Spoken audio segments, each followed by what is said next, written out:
morning. You are listening to WCEG Radio. Um, my name is Ramona Hernandez. I'm going to be with you for the next hour. And I want to let you know that you can go to your social media like Instagram, Facebook, YouTube to like us and to watch all the content we offer for the community.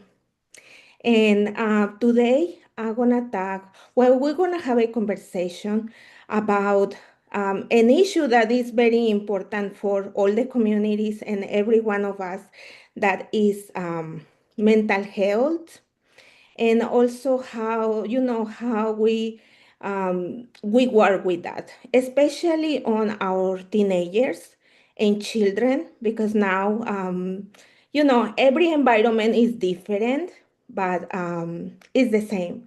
It's a lot of pressure outside, in different settings, daily life, and it's very heavy to take for our children and our teenagers. We're gonna have like tips and how we can and how we can talk to our children about these issues, because it's very important, not to take very light. We have seen situations where there are this escalated, and is very difficult later to treat that. So we're gonna begin. I'm gonna tell you something about how I was before, about feeling about these situations. Oh, Sonia, hi. Thank Uh, you for being here today. yeah, thank you for inviting me. Sorry, I had to log out of my Zoom account and go into another. Oh, no, don't problem. So I was telling our audience about mental health, but before that, can you telling us a little bit about you, Sonia? Yeah, so I work most of my years in the immigrant justice work, nonprofit, a lot of years of community service, pro bono.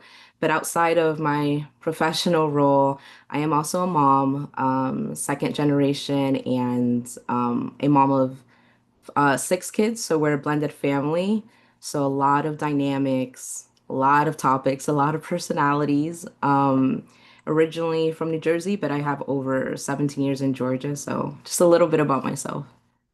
Thank you, Sonia. So I was telling our audience about the situations with stress, mental health, but especially on teenagers and children. Right now the social, well, several, for generation and generation, there has been a level of stress and developing on mental issues.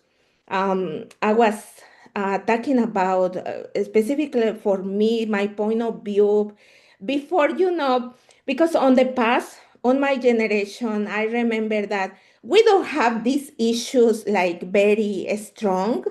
I used to see in my own family that we were sad, or maybe we was in the corner doing nothing but feeling bad.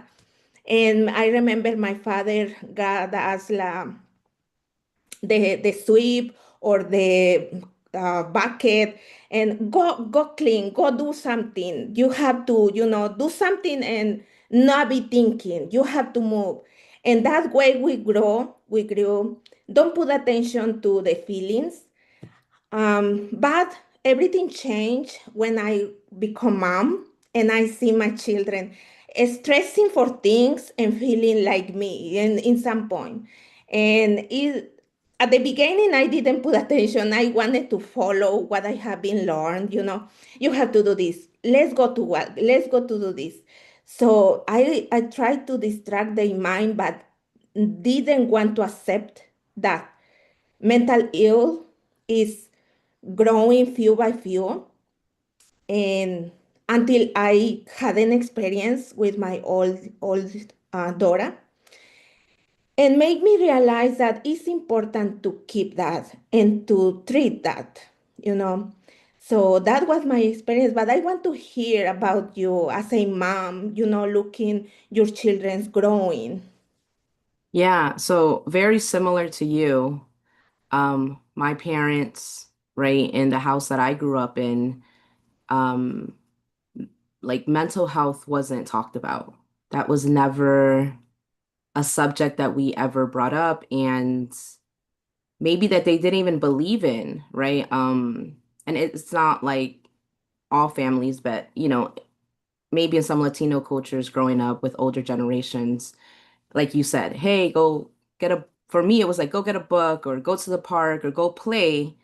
Don't dwell on your feelings. And like you, that's what I learned, right? Growing up, my mom, you model your parents and your mom.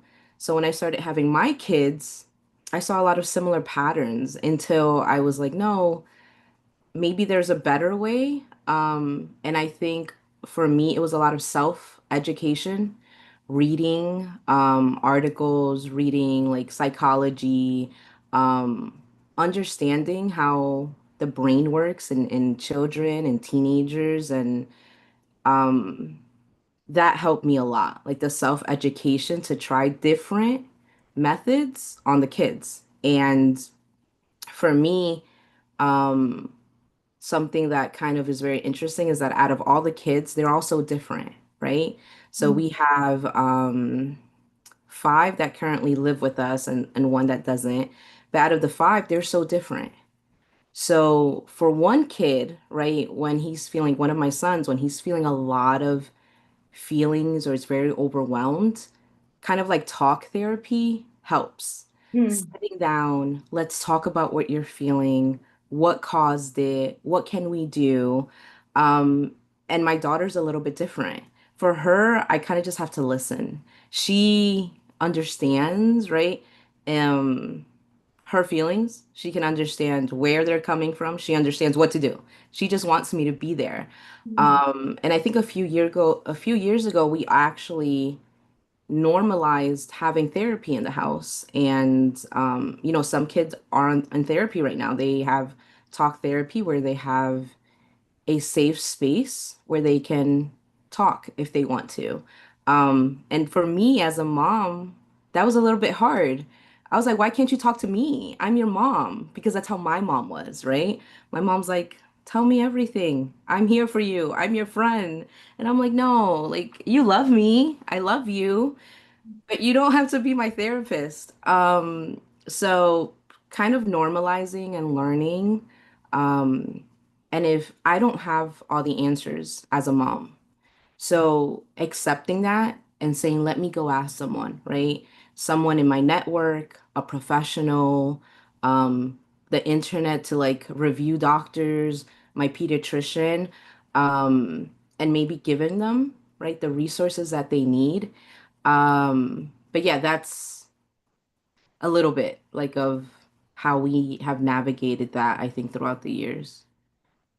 Yeah, and I'm laughing because is the exactly the way I feel. My question to them, why you have to go with other person to let them what is happening with you in your house? And it's very hard to mentalize ourselves.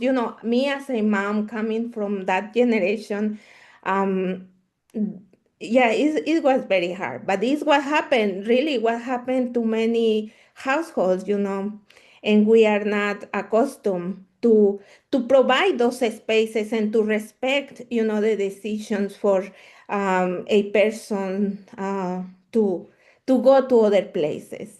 So yeah, it's very difficult. And what you told us some resources, some resources to them, but do you have any experience? For example, we're gonna say in the setting from a school. Right now, we know there is so much pressure in the schools, and plus the media. How this had, as a mom, what have you seen that affects in the way affects your children?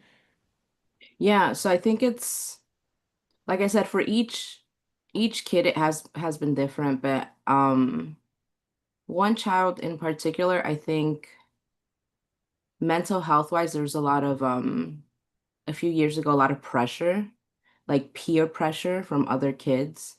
Um, and they're going through that stage where they're trying to figure out who they are. Like, who am I? How do I dress? How do I talk? Do I want to get good grades? Do I want to be a cool kid? What's a cool kid? Um, so for one of my kids, there was a lot of pressure from school to kind of fit in, right? Fit in the group. And that was causing a lot of like mental health stress. Like he would come home and there was a big battle there. And he got through it. We talked, we got him therapy. I think he found who he is and um kind of like as a parent guiding them. I had another situation where and schools often do hold some resources. So I think that's why as a parent, it's always really, really good to, if you're comfortable enough to have that conversation with the office, there's professionals there that, one of my children, about 3 years ago, they would battle sometimes with, feeling really, really sad at moments to the point where, and a little bit of anxiety. So the school was able to accommodate them for a hall pass. Like if they got too anxious, it's okay. Like take a hall pass. You can go to the counselor's office, kind of like go into a safe place, quiet, reset yourself, and go back when ready. So I was very grateful that the school had resources for situations where, as a mom or a parent, you're not there with them and you're trusting that, they're like in a safe space. As far as resources, I think there's resources for parents and I think there's like resources for kids and depending the age, right? Because I have a very young child, but then I have a child that's about to be 18, and from our blended family, she's about to be 20. So they're different. But psychology.com, I think was a good start for me. Psychology.com had a lot of different therapists and they narrow the options of what you want, right? A female therapist, a male therapist. You can do it by race, you can do it by religion, you can do it by identification in certain communities. So I like the filter. And I personally use that for myself. Like I have therapy and she's a Latina just like me. She's bilingual. And I like that because I see myself in my therapist and she kind of understands how I grew up and my culture and whatever. So that's a resource where I started. Another resource that I think I didn't realize that I had that came in handy are my friends. My Mm, friends know people and I forget that. So a lot of my friends are very mental health aware, right? They are very aware of it. They have a lot of experience. So I text them and I said, "Hey, do you recommend a therapist? I would want one for my son and he's this age." And I got a ton of recommendations kind of like in network and one of my children tried one, two, three different therapists mm, before he found the person that worked for him. And I think that's something that if you're new, you don't know, right? That sometimes it's almost like dating someone, right? Like you have a boyfriend, oh, this boyfriend didn't work out, you're gonna go on to the next one. So, you have a session and it's okay if you and that person don't click. And you're mm, like, oh, there's something missing, I don't feel comfortable, or personalities don't match. We went through a couple until we got to therapist number 4, which was recommended by a friend. mm. Um, and I was so happy. Like and as a mom, we had a session first because they're kids and Yeah. sometimes when they're coming in they're new, they don't know how to talk, they don't know how to explain themselves.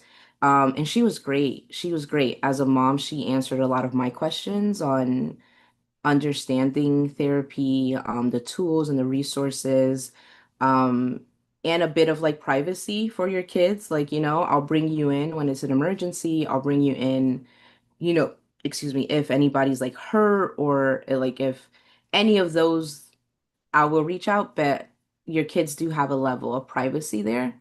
Mm, Um, and then the sessions with him went great. I think another person who has answered a lot of my questions is my pediatrician. mm, So the doctor that we've been seeing for all the kids, I feel comfortable with her, and sometimes I ask her, like, what do you think? What do you think about this idea? What do you think about this type of therapy? What do you think about this type of medication? And she's very honest with me, and she gives me her opinion. So that's another resource, I think. Your pediatrician, psychology.com, I think is a really good place to start. And sometimes just tapping into your friends or your network and who you know because you never know who they know. And I do a lot of research, right? Like I like to intellectualize mhm, the topic. So I like understanding. So sometimes I'll go and I'm like, where did this start, right? How did this evolve? Yeah, so I think for me also getting to this point, because I also maybe 10 years ago, to be completely honest, I was like, we don't need therapy. We, come on, like, they just need to get happy, right? Like, they just need to, they're bored. And I think one of the things that made me understand this is when a friend said, if you if you broke your leg playing soccer, and what are you going to do? You're going to go to the doctor because your leg was broken and you're going to need surgery and you're going to need medication. You might need a cast um, because the leg is important and it's part of your body, right? Or if you have an autoimmune disease, right? Something that doesn't have a cure. And what are you going to do? You're going to go to a doctor and they're going to give you medicine because the autoimmune, right? You don't see it. It's inside of those, our system, inflammation. So it's like your brain is also a part of your body. So if we notice that there's something going on with the brain, there's doctors for that, right? There's psychologists, there's psychiatric help, there's people who have studied our brain. Just because we don't see it doesn't mean it's not there. And I am thankful that we have the resources that we do in our society. And neglecting the brain just doesn't make sense because I wouldn't neglect my leg, right? If I have a pain, I'm gonna go, hey, my shoulder hurts. Can you help me? So it's the same thing with the brain. There's a lot of science behind. There's a lot of doctors, and I think that's how I learned to accept it. Like, yes, there's nothing wrong, right? The taboo or the stigma that I think for many years in our specific like cultures and society is because we haven't understood that the brain is just part of our body and it's okay to have some type of therapy. And I know different people are comfortable with different things, but I'm also okay with like medication if it's needed. And I know that was a big deal. That was a really big conversation with my partner and with my mom, right? Like my mom, she could understand therapy. We got her there. We're like, okay, fine. She couldn't understand medication. That was a very hard conversation to break down with her, but think I'm very thankful that we were able to reason with her because she's grandma and you want your closest family to be supportive of the mm, kids. So it was nice, and I think it brings awareness. You bring knowledge. I talk to my brothers, about it now, little by little. mhm, They ask me questions, and you spread kind of like a new mindset, a mhm, new narrative. And you get to choose, right, what you want. Like maybe, you just want therapy. It's one time, you want to try it out, and that works. And sometimes it's something more weekly that you need. I think people can do what's best for them. Some people are like, I don't want medication. There's, some symptoms, some risks. I rather do resources or like skills that I can do. Like one of the things that I hear a lot is working out. like exercise does release a lot of, I think, of like dopamine, and it's good for you feeling happy and the chemicals in your body. So establishing like a routine on top of other things, right? And other coping skills like journaling has been very popular right now with a lot of my friends. Do you journal? Do you write? Where do you write? What do you write? You know, and some friends write their feelings and they just put them on paper, and that kind of gives them a relief. I write poems. I love poems. My writing is in that form. And when I write, it helps me. It makes me feel better. Or self-care, right? Like different ways of caring for yourself. For me, sometimes it's the plants, the roses, the birds, nature. Like I love nature. Like the roses are blooming right now, my plants are growing, and I can spend an hour being like, "Oh my God, look how beautiful the roses are. Oh my God, look at the plants." And it makes me feel better. Like it feeds me. And I think a little bit of like being outside, right? Getting that sun, that vitamin D, being outside, the fresh air. So learning that those things are not like just whatever. They're actually forms of self-care. And I think in our society also, it's always go, go, go, right? We're always like such a working society of like, you have to work, you got kids, the soccer, the appointments, like 100 things to do that we forget about ourselves. And that's something I've had to learn, right? Of stop and care about yourself. And that's what I'm modeling for the kids. That's what I'm teaching the kids. Like, I love that you're in school, or I love that you have a job. Like, that's great. But don't forget about you, right? Don't forget what makes you happy. Because that's part of like, I think, taking care of your mental health. Yeah. Yeah, great points. And I think we need to talk more about this openly and recognize recognize forgetting about the stigmas and culturally judgments. And very important about what you're saying about medication. I am against medication if you really don't need it. Yeah. But if you see that a person is suffering for some condition and or the expert telling you her brain is not producing this kind of nutrient or hormone, in that case, I really support because I've been listening some stories of people with schizophrenia, depression, that they were suffering in a very young age, maybe 12, 15.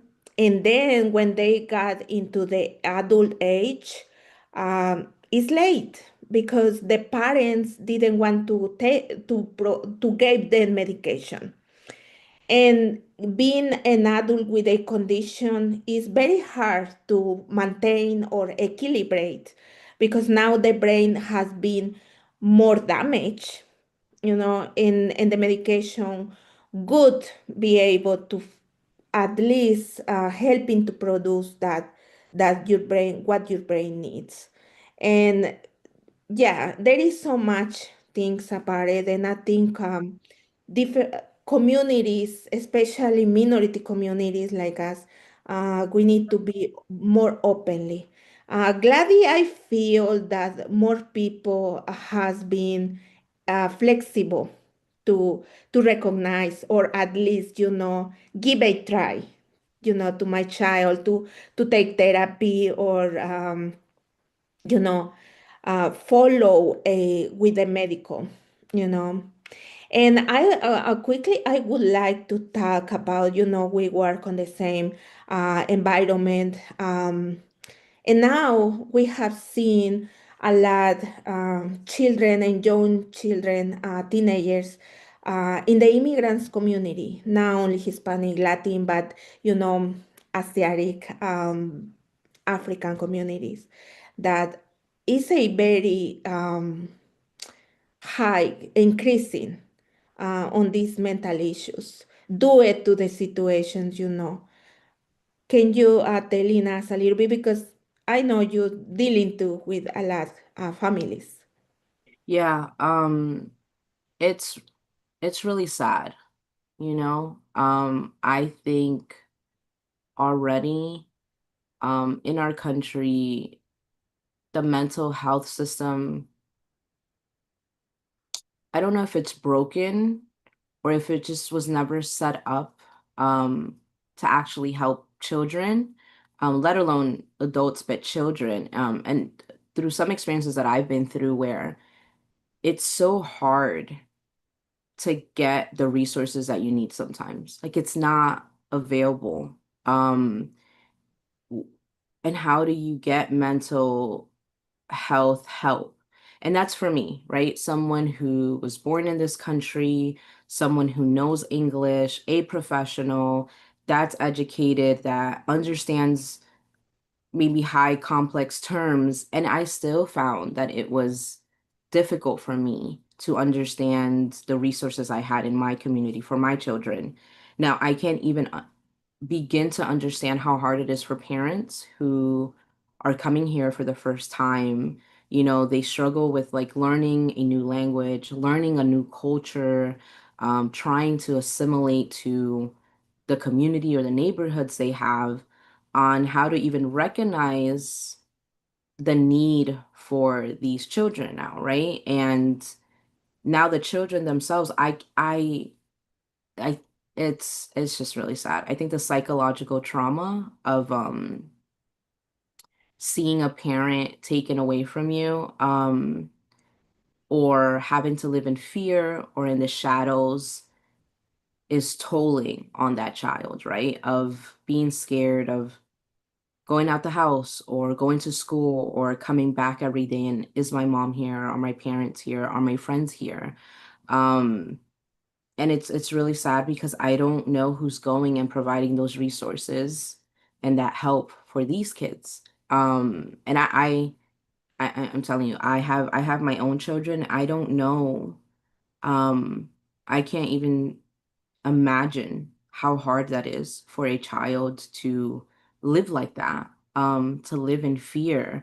I know that there's some awareness, you know, in the work that we do with nonprofits, there are some nonprofits that we've heard of that, you know, directly focus on the kids and try to get them some help. And there is some awareness, and I love that about the community, other communities that are coming in, right? Even here in Atlanta, I was on a call about 2 months ago, and it was kind of the beginning of a coalition between health services, reproductive rights, and immigration, like immigration justice, racial justice.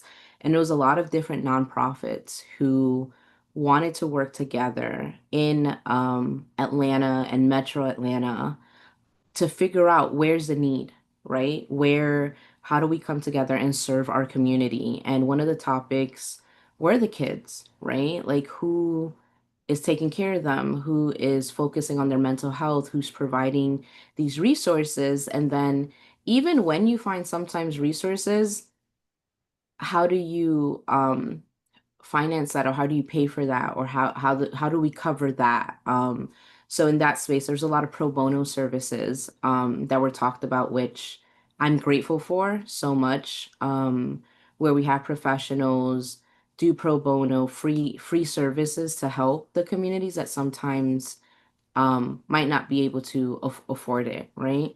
So it's sad. It's sad, and at the same time, I think there's like hope that we are bringing awareness to mental health and not just legal issues or educational issues, but mentally just asking, especially the kids, like how are they and what do they need? But it's very traumatizing. I think it's very hard. Yeah. Yeah, and I think the awareness among communities, but also nonprofits or individuals are getting focused to help children, especially families. So we just need to get to the proper connections, and I encourage to the audience and the communities to reach out nonprofit organization. So many of them have resources, referrals for different needs. You know that may not provide you the whole answer, but can guide you in the right path. Yep. And be careful outside because there are so many people that want to help, but there are so many people that don't want to help, you know.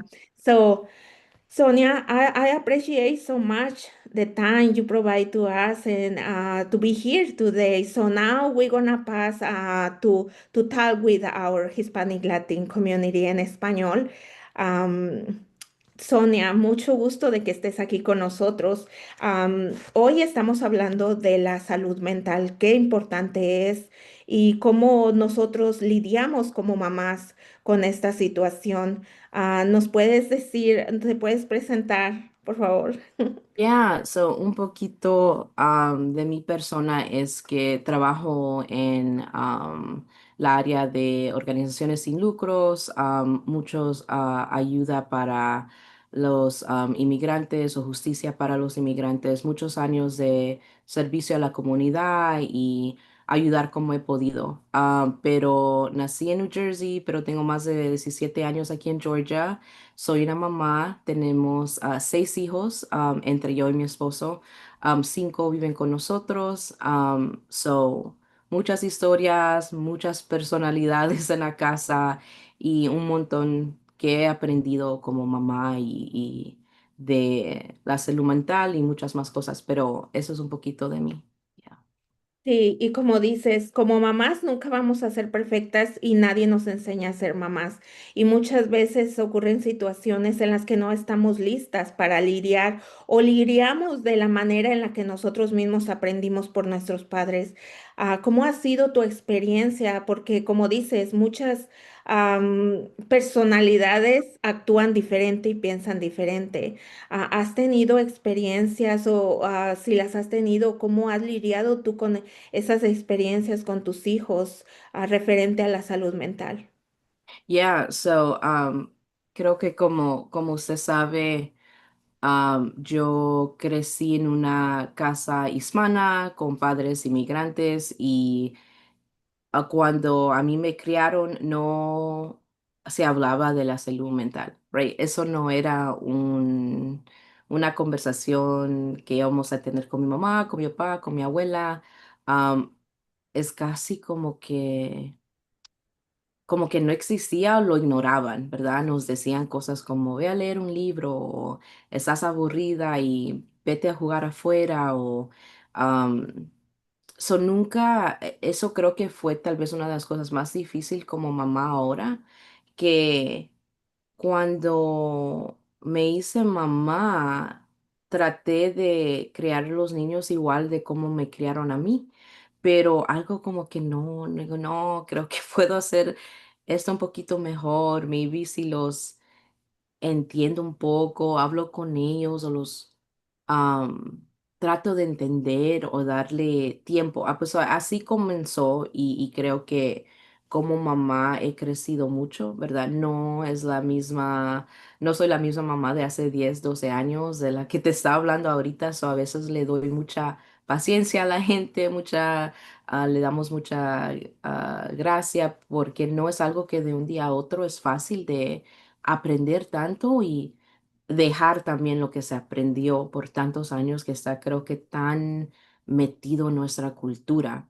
Y cuando uno como ejemplo, como mamá joven, quiere comenzar a cuestionar cómo las personas alrededor de uno ha hecho las cosas, creo que has habido casos que se ofenden, ¿verdad? Mm. Tías o tíos y ha sido un poco duro, pero gracias, le doy a Dios que estoy en un lugar que he podido aprender lo suficiente para hablar con mi mamá y hablar con mis tías y sí entran en razón un poco, tal vez no estén 100% de acuerdo conmigo, pero sí llegamos me dice, ok, te entiendo, ¿verdad? Te entiendo. Y no me la hacen de emoción, así no se me enojan y ya, y el apoyo va creciendo. Pero con los niños, sí, comencé así en entender y dar pausa y darle el espacio de hablar conmigo. Y ahí, tras los años, creo que las herramientas, ¿verdad?, que he tenido como mamá han sido creciendo. So con y es que a veces es lo que creo que cansa tanto a veces porque con uno de los hijos mayores que tengo, aprendí tanto, tanto, tanto. Y terapia y a veces la rutina le ayuda a tener estructura en su día. Y él y yo, I'm like, okay, we're good. Tú estás bien, yo estoy bien, la relación entre tú y yo está bien. Y de ahí viene, hay dos chiquillas o dos o tres chiquillas y no. Y lo mismo el mismo plan que tenía con el primero no me está funcionando con la otra. So digo, mira, porque tengo una hija que tiene una personalidad bien grande y le gusta cuestionar todo y tiene un modo bien independiente y mi hijo no es así. So con ella no iba a trabajar. Pues tenía que, oh my God, ¿qué estoy haciendo como mamá? Que pensé que ya lo sabía todo, pero no, because cada cerebro trabaja diferente y cada personalidad tiene su propio como método, ¿verdad? Y eso me like, oh man, voy a tener que aprender otro tipo y con ella sí es diferente. No me va a hablar tanto, me habla cuando quiere. Y cuando ella se siente así en un espacio tranquilo, es cuando decide decirme todos estos detalles. Y como mamá, tengo que dejar lo que estoy haciendo y ponerle atención, porque no es como mi hijo que me puede hablar todos los días. Ella va a escoger el tiempo. So, ok, tengo que aprovechar y dar guianza como mamá, ¿verdad? Y ella a veces mejor le gusta que solo le escuche. Mm, Ella me puede decir los problemas que tiene, cómo se está sintiendo y la solución. Y raciona entre ella. Y solo como que necesita que yo le diga, ok, o sí, está verdad, o no, ¿verdad? So, es diferente. Y tengo una que no me habla para nada. No, ¿estás bien? Sí. ¿Ya comiste? Sí. ¿Quieres algo? No. Todo es like yo hasta me preocupo porque digo, ¿qué te pasa? ¿Estás bien? Pero he entendido que son diferentes, hasta uno mismo, ¿verdad? Porque yo soy bien amiguera y como la ves puedo hablar un montón y soy alguien así bien alegre, like, hey, vamos para aquí, vamos para allá, vamos a la calle y ella es casi mi opposite, like, mm, no es así. Pero that's okay. Hay gente un poquito que me dice, a mí me gusta quedarme en la casa. mm, Me quiero que aquí se hace el pelo y se anda vistiendo y le gusta comprar sus cosas online y cuando la mira sí anda bien arreglada y todo, pero bien diferente a mi personalidad. Y eso es otra cosa que he aprendido, que no todos van a ser como yo. And that's okay. Um, pero sí, pues aprendiendo con diferentes hijos, diferentes etapas, y con la salud mental, unos niños tal vez solo necesitan un día que se les cae el mundo, que lloran y sienten y paro el día y les ayudo, and that's it, right? Es lo que necesitan, se resetean y están bien. Y hay otros que sí, están en terapia, ¿verdad? Y la terapia ha sido a veces, hemos comenzado semanal. La terapia para mí fue algo como mamá también un poco duro de aceptar, como te digo, porque fui criada en una casa donde no me enseñaron eso. Pero a lo que lo fui entendiendo, dije, no, es algo bueno que ellos tengan un espacio donde pueden hablar en confianza y entender lo que están sintiendo, entender los pensamientos. Y como mamá me costó un poco, ¿verdad? Porque digo, yo soy tu mamá, yo puedo ser tu amiga, ¿por qué no me hablas a mí? Pero no, ¿verdad? No, like, sí, eres mi mamá, pero no tienes que ser mi terapista, like, y mm, tanto también resuena como cuando yo le hablaba a mi mamá. Mi mamá me decía, yo soy tu amiga. y no vas a tener mejor amiga que yo soy tu mejor amiga, pero no, ¿verdad? Era distinto. Sí era mi mamá y le venía con ciertas cosas, pero otras cosas no sentía que quería hablar con ella. Quiero otro espacio, quiero mis amigas para eso. So me costó un poco, pero ahorita sí estamos, gracias a Dios, como una familia que hemos aprendido mucho y creo que hay mucho más de lo que aprender, ¿verdad? Pero ya, terapia en los años entendiendo lo que es y recursos por diferentes lugares, ¿verdad? No sabía dónde comenzar a veces, ni cómo encontrar los recursos. Like, no es algo como cuando quieres aprender a cocinar, llamas a tu mamá y cómo se hace esta carne o este bistec, ¿verdad? O con la casa, ¿verdad? Tengo que arreglar. Sí, para eso sí tenía yo a mi familia, pero me miraba en situaciones que no tenía familiares a quien le podía llamar y decir, ¿quién me ayuda con mi hijo o con mi hija, con estos temas, con estos problemas? Ujú. Pues sí comencé con amistades, agradecida que sí tenía amistades que sabían un poco más de la salud mental y tenían recursos para darme, o conocían de terapistas que conocían a otros profesionales. También al doctor, al pediatra de los niños, muchas preguntas. Y a mí siempre me ha gustado entender el etapa o como la situación. So, siempre muchas preguntas para entender yo. Digo, son tus hijos, ¿verdad? Creo que es lo más especial para mí, son tus hijos y tú eres la mamá y quieres entender lo mejor que puedas para poder guiar o dar tu consejo. Pero ya, es un poquito de cómo he lidiado con ellos y un poquito de cómo llegamos hasta aquí. Sí, es difícil y sí, las mamás nunca vamos a ser perfectas y los niños nunca van a entender que nosotros no somos perfectos y estamos aprendiendo junto con ellos. Y es muy cierto, a mí me pasó lo mismo. Yo, tú sabes, viniendo de esa generación, am, no, es muy difícil aceptar por qué se están sintiendo así si hay tantas cosas que hacer en la vida. Tú sabes, tu Ah, mamá y yo somos de la generación donde los papás nos decían, ¿te sientes triste? Vete allá afuera, agarra una cubeta, ponte a barrer, ponte a arreglar, arreglar las plantas, ponte a hacer esto, ponte a hacer lo otro. Y se nos iba, simplemente se iba, nos despejábamos. Pero ahora nuestros hijos es muy diferente. A mí me costó mucho trabajo aceptar, am, tú sabes, aceptar las situaciones cuando mis hijos se sentían mal o cuando mi hija empezó a ir a la escuela, empezó a tomar terapia y yo decía, pero ¿por qué vas a ir con alguien y decirle lo que está pasando y no me dices a mí? Es un proceso difícil de aceptar, pero creo que ahora por las experiencias que también he tenido con mis hijos, he aprendido a aceptar, a darle su lugar, a darle su espacio, a tener diferente punto de vista de que no es solo, digamos, una enfermedad mental, a lo mejor es empezar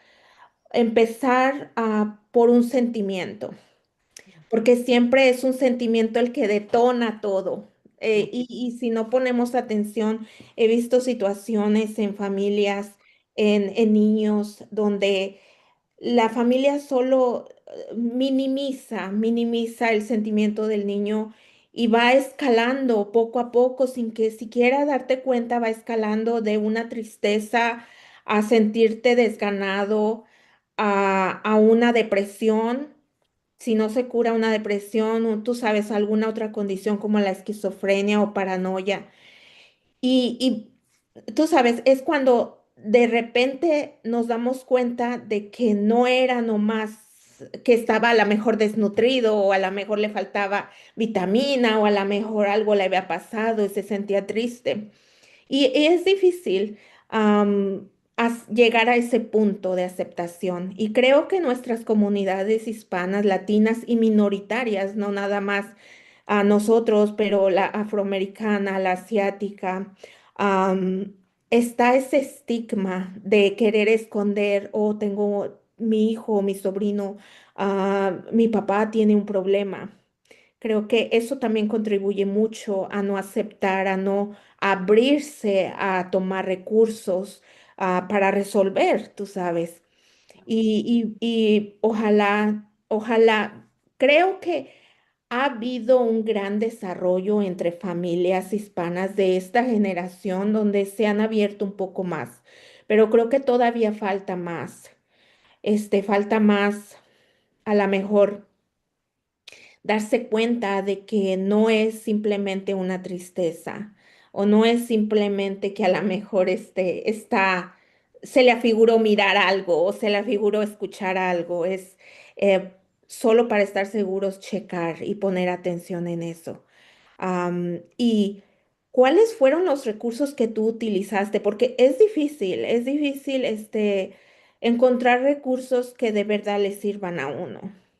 Ya, te digo que eso creo que fue uno de las cosas más duras que no sabía dónde ir. Sí me costó mucho y a veces sí me pongo a pensar, ¿verdad? En otras mamás y otras familias que sí se me hizo duro a alguien como yo que siempre hace preguntas, ¿verdad? Siempre ando viendo qué recursos le puedo dar a mis hijos. Se me hizo un poco duro, pero um, psychology.com, creo que también lo pueden poner en español o sé que hay diferentes plataformas o páginas igual. Te da una lista de terapistas y lo puedes escoger por lenguaje. La terapista que tengo yo ahorita habla español e inglés. Es latina y por dar un ejemplo, pero puedes también ponerlo por tipo de religión, ¿verdad? Hay personas que son católicas, hay personas que son cristianas, hay personas que les dicen, no, no quiero traer la religión, hay musulmanos, hay un montón de todo y tú puedes escoger si quieres alguien que se identifica con tu fe. Hay también la comunidad, LGBTQ también, si quieres hablar de sus etapas. So, hay un montón de opciones que tú puedes encontrar a alguien que tal vez te sientas más cómodo. So eso me gustó mucho de esa platform y sé que hay otras varias o poner, como psychology.com en español y a ver qué les ofrecen y tal vez entrar por primera vez solo para ver, ¿verdad? Y te da el nombre de la terapista y cuántos años de experiencia.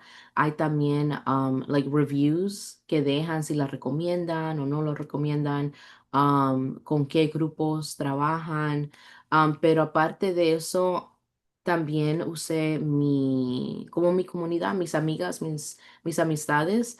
Como había dicho, muchas de ellas sí tenían más experiencia, sí sabían un poco más del tema y me recomendaban cosas. Me recomendaban páginas, artículos, terapistas.